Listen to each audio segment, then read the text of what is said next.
What kind of knife should you take backpacking? That's a question I know I asked myself when I first started, and a lot of other people ask themselves as well.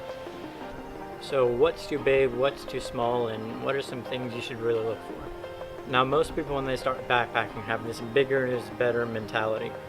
What you'll find out really quickly is that's not the case. Really, the most that you're going to be doing backpacking is cutting some cheese or some twine, just small around camp tasks. Now, I've gone through a bunch of knives backpacking and camping. I don't really buy them, they just somehow show up. I've taken everything backpacking from this huge knife to this itty bitty little one. What I've found is that there's this kind of usefulness curve that goes on. The bigger the knife, obviously, the more it can be used for, and generally the handier it is to have. But if it's too big, it weighs too much, and then its usefulness is negated by the fact that you have to haul this machete of a knife through the forest. So when I first started really doing my own outdoor stuff, what I initially carried was this little Gerber knife, about 4.5-inch long blade. And I found out really quickly that that was overkill. So then I started taking this little Benchmade. It's a little bit smaller and it's what I carry kind of on a day-to-day basis. But I found out that even that was overkill for backpacking.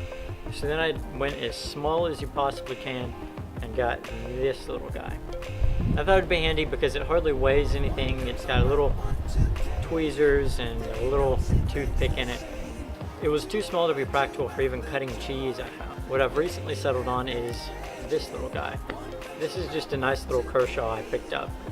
The blade's big enough that it does everything I need without being larger than is truly necessary. Now, I'm sure that there's going to be those of you out there that either say my knife is too big or my knife is too small. What if there's an emergency? And you're right, there are a lot of what ifs. But we can't pack for every single what if out there. What we can pack for, though, is the probably will. So I probably will need to cut cheese. I probably will need to cut rope. But I probably won't need to cut down a tree. So just go through a few different other types of knives and why I don't carry them. Big sheath knife, I only carry when I'm hunting. It's just too big for anything delicate. It's great if you want to cut a piece of sausage in half like a Viking, but other than that. Medium-sized knives are great, but they weigh a little bit too much. They are really close to that sweet spot. They're just a little bit more knife than I need. Then there's things like multi-tools, which are great.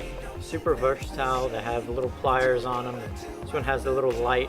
I think I got this one when I was like in Boy Scouts. And don't get me wrong, multi-tools are great. They're super handy to have around. But the downfall I found with them is that they're mostly stamped metal.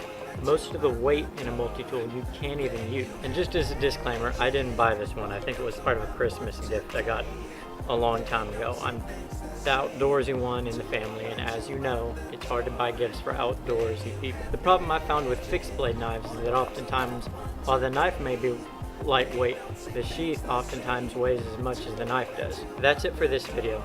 If you liked it, be sure to hit that like button down below and subscribe. There's going to be a lot more videos coming out. If you thought there was a problem with the video, or I left something out, or you just have stuff to say for future videos, go ahead and leave them down there in the comments and I'll try to get back to you when I can. Thanks for watching. See you around.